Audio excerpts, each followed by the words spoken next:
No livro do Gênesis, capítulo de número 21, versículo 14, diz assim: Então se levantou Abraão pela manhã de madrugada e tomou o pão e um odre de água e os deu a Agar, pondo-os sobre o seu ombro. Também lhe deu o menino e a despediu-a, e ela partiu andando errante no deserto de Berseba. Querido, eu gostaria de te perguntar nesta manhã, no início dessa reflexão, se você já passou por algum deserto na sua vida. Se você conhece o que é o deserto, isso de forma simbólica, né? De uma forma a você entender dificuldades, lutas, provações, ocorrências que tem na sua vida que tira completamente a sua estabilidade.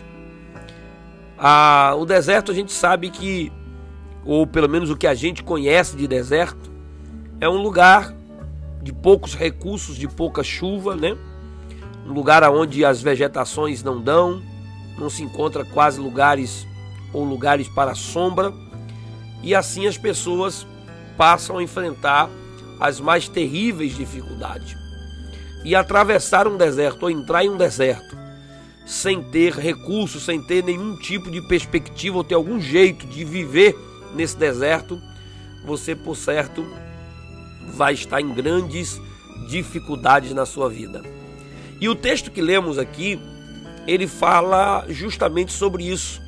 Ele vai nos falar sobre uma mulher chamada Agar, que era uma escrava de Abraão, uma concubina, que teve um filho por nome Ismael. E quem conhece a história sabe que Agar se envolve nesse emaranhado de problemas de Abraão, com dificuldade com relação à promessa. A própria Sara foi quem deu a ideia a Abraão. Abraão aceitou a ideia, achou que era boa e praticou a ideia, né? E isso trouxe sérias consequências. Então Agar agora está envolvida num problema, num fogo cruzado, um problema a princípio que ela não tinha nem em si causado, mas há também sua participação. Nós vamos ler um pouco da história. Lá no capítulo 16 ela faz provocações a Sara e alguma coisa mais. No início do capítulo, desse capítulo 21, Agar também, o filho dela, o Ismael, provoca o Isaac, e isso irrita a Sara também de qualquer forma, e isso vai trazendo as consequências de um deserto na vida de Agar. E eu gostaria que você fixasse bem isso na sua mente. Nem sempre os desertos, os problemas, as provações, as lutas que passamos é uma ação diretamente do maligno, né? do inimigo das nossas almas.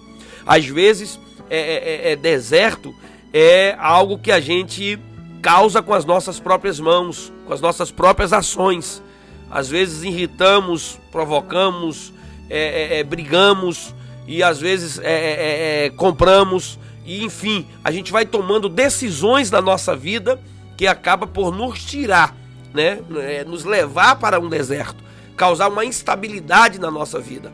Às vezes há pessoas que estão enfrentando desertos terríveis, e tudo começou por uma traição, né? Por um problema que foi causado, e isso trouxe uma instabilidade terrível para a vida desta pessoa. Então, queridos, quando nós olhamos para a palavra de Deus, nós percebemos que Sara ou Agar entrou em um deserto. Um deserto agora que a sua vida adentrou, e ela precisaria sobreviver a esse deserto. Estava no meio de uma prova, no meio de uma luta, no meio de um problema, no meio de uma dificuldade. Estava sendo provada. E talvez você nesta manhã diz: pastor, eu estou passando por um problema, eu estou passando por luta, eu também estou enfrentando dificuldade. Eu também estou enfrentando uma série de problemas na minha história, na minha trajetória, na minha vida. E eu quero te dizer que se você está no meio desse deserto, é bom que você saiba que é no deserto que os nossos recursos se acabam.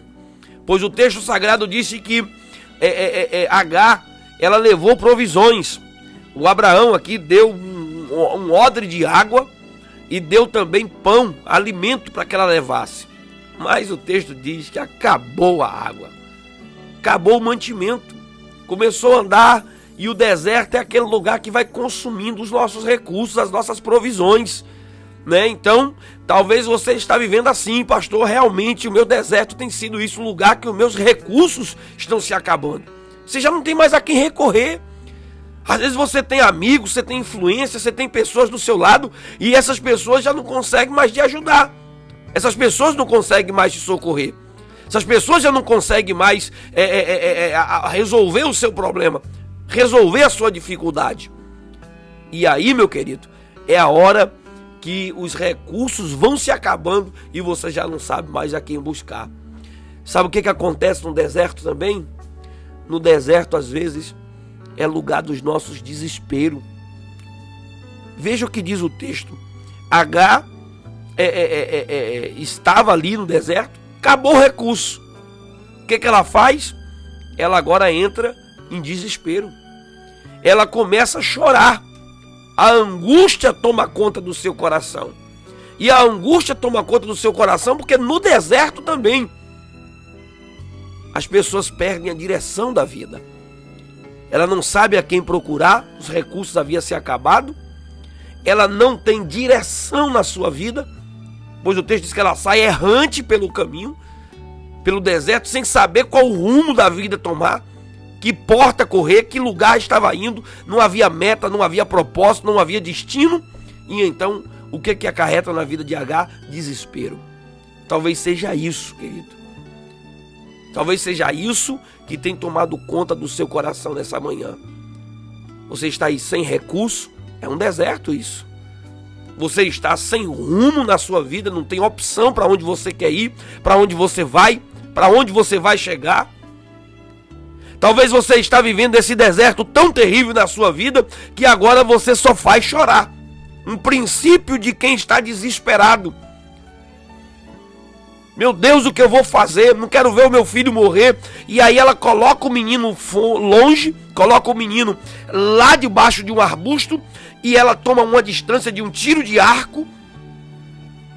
E agora ela vai para aquele outro lado esperando o pior. Porque no deserto a gente tem a tendência a só esperar o pior. A só esperar o que tá... Para mim já não espera mais nada. Se acontecer isso, para mim não é novidade.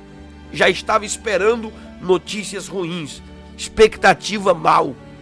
Não sei se você já se deparou com uma situação como essa, em que você já fica aguardando o pior. Só espera o pior. Eu me lembro que uma vez alguém me ligou de madrugada, era umas 3h30 da manhã, e o telefone tocou, e ali a insistência, né, a ligação. E quem é que tá me ligando uma hora dessa? Aí peguei o celular, olhei, e aí era um pastor dizendo: olha, levanta aí, vamos fazer um clamor para orarmos por um filho de um colega nosso que está em coma nesse momento, entrando em coma, e a gente precisa fazer um clamor por essa pessoa. E oramos ali aquela madrugada, e depois daquela oração voltei a deitar, e daqui a pouco o telefone tocou de novo. Gente, meu coração foi a 1000 por hora. Eu digo, acho que a notícia que tá vindo aí é pior. Veja que eu tinha orado, havia outros orando, orando também, e a minha expectativa é de que era a notícia pior. Mas a notícia é que Deus havia abrido uma porta, uma providência, para que o rapaz fosse para fora, a criança fosse para fora, e assim a criança está viva, está abençoada, não houve, né, um mal maior naquele momento, e nós conseguimos obter a vitória através da graça de Cristo sobre as nossas vidas. Então perceba que às vezes quando você está numa situação difícil, você só espera o pior. O telefone toca, alguém bate na porta, o chefe disse: eu quero conversar com você, você diz: agora não, agora a coisa está indo de mal a pior. Então não tem recurso, não tem um destino certo para onde ir. o desespero toma conta do choro, e agora o que é que ela tem? O que é que ela espera? A morte. Mas em meio ao deserto, no deserto, é o lugar também onde Deus sempre realizou grandes milagres na vida do seu povo. Se você olhar a Bíblia Sagrada de capa a capa, você vai perceber que foi sempre em momentos de dificuldades, de lutas, de problemas, de situações difíceis, que o povo de Deus presenciou os maiores milagres de suas vidas. E é nesse deserto da vida de Agar, é nesse deserto na vida dessa escrava, desta mulher que estava sofrendo com um filho à beira da morte, esperando o pior, que a Bíblia diz que Deus se manifestou para falar com ela. A palavra de Deus veio até Agar por meio de um agente, de um anjo. Um anjo veio até ela trazer uma palavra de Deus. Esse mensageiro, a palavra anjo aqui significa mensageiro, aquele que trouxe a mensagem de Deus. Trouxe uma palavra de Deus para o coração de Agar naquele dia, naquele sofrimento, naquele deserto. E talvez nesta manhã, meu querido, você ligou o rádio sem saber por que ia ligar. Você estava passando e resolveu ver uma live aí, né, no Facebook, no YouTube, um vídeo, olhou esta mensagem. E eu quero te dizer que há uma mensagem de Deus para o seu coração nessa manhã. Esta palavra de Deus é para trazer boas notícias, não é a ligação da má notícia, não é a ligação ou esperando o pior, mas é alguém que vai receber uma notícia da parte de Deus, a mensagem de Deus para que você alegre o seu coração. Aleluia! E o anjo chega com a mensagem de Deus, trazendo uma palavra de Deus, um agente enviado dos céus, e chega chamando Agar pelo próprio nome, dizendo: Agar, o que é que você tem, Agar? Então perceba que o anjo está falando com ela pelo nome, coisa que Sara não tinha feito lá na briga dentro de casa.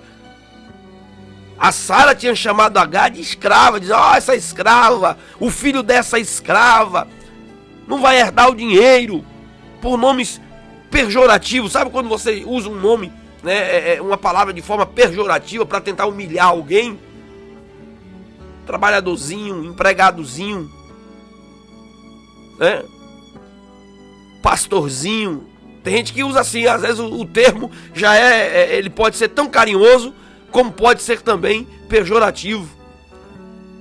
Pessoas que dizem o seu nome, a sua função, o que você é, a sua cor, por preconceito, para tentar te humilhar, para tentar te envergonhar.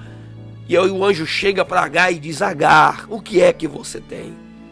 O anjo vai pelo próprio nome dela, porque nome representa identidade. Nome representa identificação. Nome é aquilo que nos dá identidade. Sabemos quem somos pelo nome. Quando você nasce, coloca um nome de registro. Hoje, devido às semelhanças do nome, se até digital, CPF, números, para que nos dê a identidade. Dizer: eu sou Renato. Você é o João, é o José, é a Maria. Então você que está me ouvindo nesta manhã, o Senhor te conhece pelo nome. No meio da multidão, Ele consegue te distinguir. E Ele chega chamando Agar pelo nome. O anjo chega também, querido, com uma palavra, uma promessa, dizendo: olha, o menino não vai morrer, o menino vai crescer, o menino vai ser forte, o menino vai ser próspero. Agar tomou conhecimento de que havia um plano de Deus, um projeto de Deus para a vida daquele menino. E talvez nessa manhã, meu querido, você tenha vivido esses momentos difíceis, de angústia, de sofrimento na sua história, e nem conheça os planos de Deus a seu respeito. Você está errante no caminho, sem destino, está sem recurso, está desesperado, já está esperando o pior e nem sabe que a seu respeito existe uma promessa de que você não vai morrer e de que Deus tem planos na sua vida. Agar não sabia dos planos de Deus. Mas Deus havia conversado com Abraão naquela noite que Abraão ficou angustiado, quando Sara pressionou ele para mandar a menina embora, dizendo: manda ela embora, eu quero que ela vá embora. Aí o Senhor se manifestou naquela noite e disse para Abraão: pode deixar o menino embora, eu vou cuidar dele. Ele é a sua descendência, mas pode mandar embora. Ele vai ser grande, ele vai ser próspero. Eu tenho planos para ele também. Mas parece, querido, que Agar não sabia dessas promessas. Agar não sabia do que Deus tinha falado com o pai do menino. E às vezes nós somos assim. Nós não sabemos das promessas que Deus fez para os nossos pais. Às vezes há pessoas que estavam no ventre do pai e da mãe, né? Dizendo: olha, Deus tem um plano na vida dessa criança. Deus tem um plano na vida desse menino. Deus tem um plano na vida desse rapaz. E a gente nem sabia. Deus tem um plano na vida do seu filho. E a gente nem sabia das promessas. Mas é no deserto que nós conhecemos as grandes promessas de Deus na nossa vida. Às vezes é necessário um deserto para a gente descobrir quais são os planos, quais são as rotas, quais são os objetivos de Deus para a nossa história. Aleluias! E meu querido, eu encerro essa reflexão dizendo a você que é no deserto que Deus abre os nossos olhos para nós enxergar os recursos que estão dos nossos lados. A água já estava lá. Deus abriu os olhos de Agar e ela contemplou uma fonte de água naquele lugar. Ela chegou ali sem ver aquela fonte. Ela chegou ali sem ver aquela água. Ela chegou ali sem enxergar o que havia de Deus para a sua vida. E nesta manhã, meu querido, talvez você também esteja vivendo esse deserto, essa angústia, esteja vivendo momentos de dificuldade, sem chuva, sem provisão, mas Deus vai abrir os seus olhos e você vai ver que há recursos à sua disposição, há recursos à sua volta, e você vai poder louvar ao nome do Senhor Jesus, glorificar a Ele e agradecê-lo por tudo que Ele fez, fará e está fazendo na sua vida. Deus te abençoe com essa palavra, em nome